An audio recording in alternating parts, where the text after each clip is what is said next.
Greetings and salutations, everyone, and welcome back to Let's Play StarCon2, the Urquan Masters. I'm Chemcheck Fisco. Come join me for an old-school adventure. Useful data on alien races.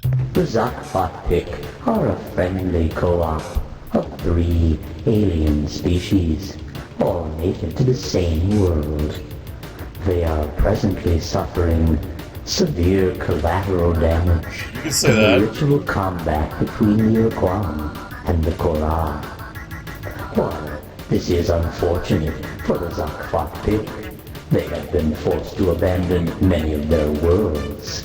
This close proximity to the inter-Urquan war will give them insights into the conflict, which will be of great use to you.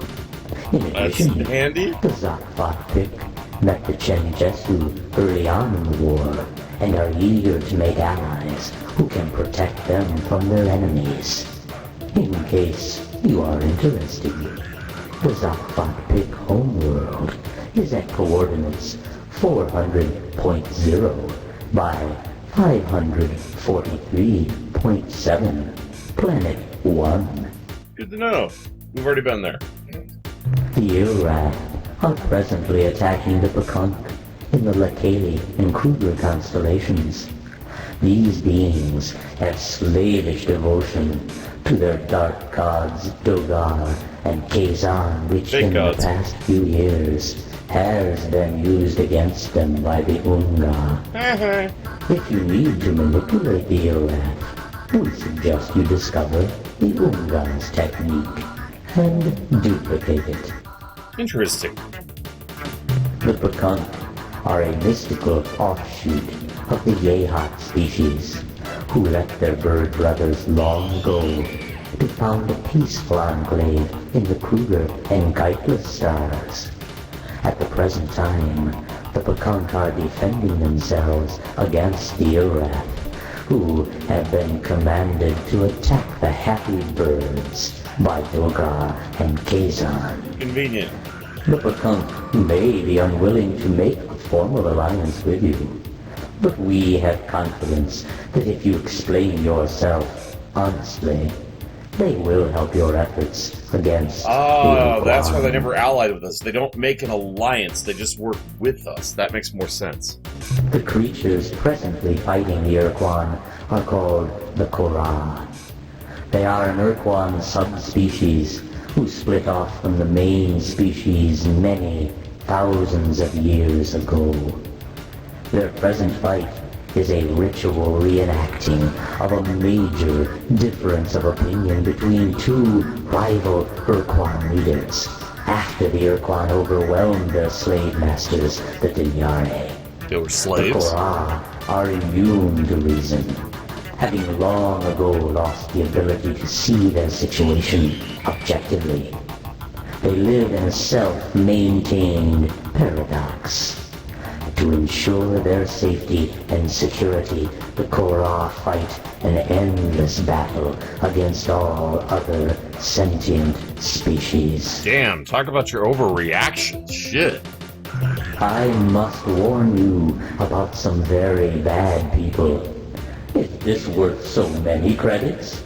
You ask yourself. I assure you, it is. The creatures are called the Druge. Oh, we know how and questionable they they are are. a callous and evil race. They care for nothing but profit and personal gain through unfair mercantile exchanges. Yep. Why are you looking at me like that, Captain? It is not appropriate. I think it As is. I was saying, these wicked creatures will try to sell you commodities at unreasonably low prices. Boy, they're almost giveaway fuel. Do not fall for their tricks. There are hidden costs. Oh, I know. Secret tariffs. So that you may avoid them, I will tell you that their main trade world is Zeta Persei 1. Why are you smiling, Captain? I love that. The Verbixies race evolved on the planet Arcturus 1. They lived there in a relatively benevolent manner until the Korra came and destroyed them during the course of 2 or 3 unfortunate days. So they were wiped out by the Korra. The Rouge were largely responsible for the Korra finding the Burdick Seas. You see, the Burdick Seas were in long-distance, hyperwave contact with a race known simply as the Keg. For decades, the Keg and the Burdick Seas traded much valuable information until the Keg came under attack by an invading race who you may know as the Korra. Damn. The Keg warned the Burdick Seas that the Korra located races by their hyperwave transmissions and that they had already discovered the radiations from the Rouge. When the Burdick Seas were kind enough to warn the Rouge that a hostile alien race was homing in on their hyperwave radiations, the Rouge shut down all their transmitters and erected a powerful hyperwave beacon on the surface of the Burdick Seas moon. Fucking The assholes. Korra changed course, attacked the poor Burdick Seas, and sadly destroyed them You all. dicks. You sacrificed to the species to save your own sorry asses. The Fradash are an arrogant, stubborn, and thick-skinned species You don't who say. reside in the Draconis and Apodus star systems. They have little or no respect for anything but force, which they admire greatly. To make the Fradash your friends, you should consider killing most, but not all of them. In addition, they guard some kind of sacred relic at the star system Zeta Draconis, though we do not know the true nature of this artifact. Probably the artifact the Radash The had. That's the Fradash Ultron. homeworld is at Delta Draconis. After the war, the Chenjesu and the Mern chose to be slave-shielded on the Chenjesu's homeworld at Procyon. You don't We say. suspect that they are melding their two species to form some kind of new hybrid race, a race which may well be powerful enough to destroy the Urquan single-handedly. Damn. However, by our calculations, this process will take many decades, if not centuries. Yeah, we don't have that kind of Should time. you wish to talk to them, we recommend you invest in a hyperwave broadcasting system Well, isn't that convenient? We have powerful one. enough to penetrate the shield around their world. The Mycon are using this time, while the Urquan have their attention elsewhere, to expand their sphere of influence as fast as possible.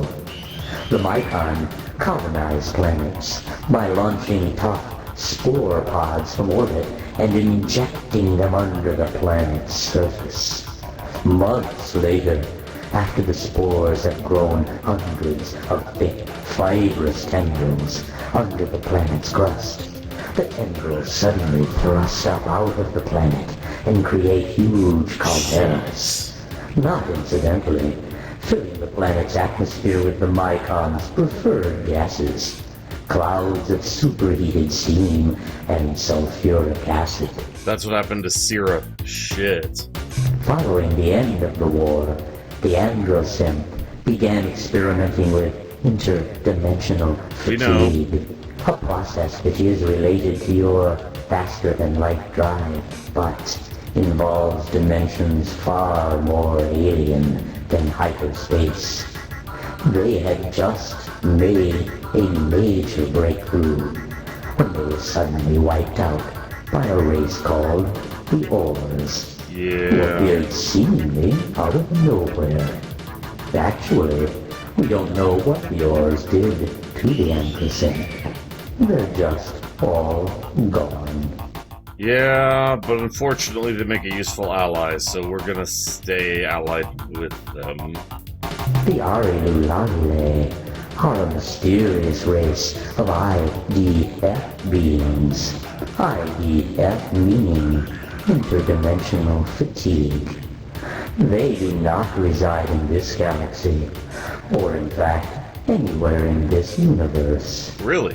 While it is true that the Arilu are rarely seen far from the Columbae star group, they do make regular, secret visits to your world, and have done so for centuries. Yeah. Ever since Earth was slave-shielded, they have focused their attention on the humans aboard the starbase, many of whom are now members of your crew. Though the Arilu always smile and are never overtly hostile, we believe that they have a secret agenda, which somehow involves your planet, Earth. These secret plans may, or may not, cause grief and woe to you Earthlings. When we finally meet the Arilu, we'll learn what the hell that is all about. Just under 20 years ago, the brave and suicidal Shofixi annihilated their species by exploding a precursor device, some kind of bomb, in the interior of their sun. The resulting storm of solar flares cooked the life off the Shofixi homeworld. Yeah. And incinerated over 100 Urquan dreadnoughts which That's something, I had guess. just entered the system to conquer the Shofixi. In actuality, there are still at least a dozen Shofixi left alive in the galaxy. 18 to be exact. One or two are at Delta Gorno, guarding the dead hulk of their once beautiful world. Others can be found in Vox space. Yep. So we'll have to get the rest of the information from him later. We're going to have to find a couple more rainbow worlds, but that's pretty good. What else would you like to buy? Nothing, sadly. I have to go. It has been a pleasure dealing with you, Captain. You too. We look forward to your next visit.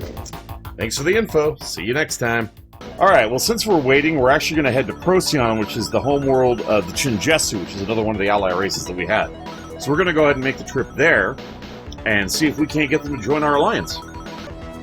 And here we are. If I remember correctly, it's Procyon 2? Oh yeah, this is them, Slave Shield. We found the right planet.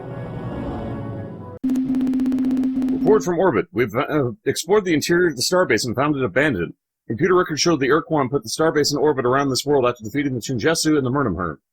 But from what we can determine, the Chenjesu and the Murnimherm who were assigned to this base set up mindless robots to run the station, and then somehow returned to the surface of the planet, penetrating the slave shield. Further analysis of the starbase's databanks show that the Chenjesu and Murnimherm were exploring synthesis schemes to create a hybrid race, half Murnimherm, half Chenjesu. The robots who run the starbase are armed and will not permit us to scavenge materials, so we're returning to the ship. End of transmission. Well, see, the problem is they're behind a slave shield, so how do we talk to them? Oh wait, that's right. We got a device that can talk through a mile of steel! Sweet! We are the Chenjesu. We are the Murnimherm. We do not understand how you have penetrated the slave shield or why, but in doing so you have interrupted the process. Explain this intrusion. Alright, so we're struggling against the Urquan. Can't you help us? We came here to find out what you're doing down there. We really need advice from you. We're gonna go with, we came here to find out what you're doing down there. Though your ship's design is unfamiliar to us, we now understand that you are of human origin, and so we will share with you our reasons for accepting the status of Urquan slave. In 2135, our great alliance burned within the crucible of sentience. Though our fleets of armed starships held back the hierarchy's grotesque armada for many years, in the end, the Urquan unleashed a power upon us that was so overwhelming, we knew we would be annihilated if we did not submit. This unstoppable power, this ultimate weapon, was a huge starship, an unstoppable battle platform built by the precursors in the ancient past. Yep. Your vessel shares some similarities in design to the Urquan's battle platform, which they call Samatra, meaning Great Trophy. The Samatra was many times larger than your ship and bore weapons and defensive systems that made it invulnerable to all of our technologies. Lovely. It remains a mystery to us why the Urquan fought us for so long without using the Samatra. Yeah, they're kind of crazy about that. But when they finally brought the ship into combat, the Samatra incinerated our finest brood home vessels from 10 times our own ship's weapon range. Damn. We had no choices beyond submission or devastation. Before the Urquan arrived to accept our surrender, we sent one last message to your people.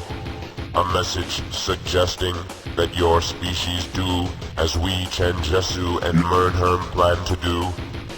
We would accept the Urquan's demands and become slaves until such a time as we found a way to destroy or neutralize the Samatra.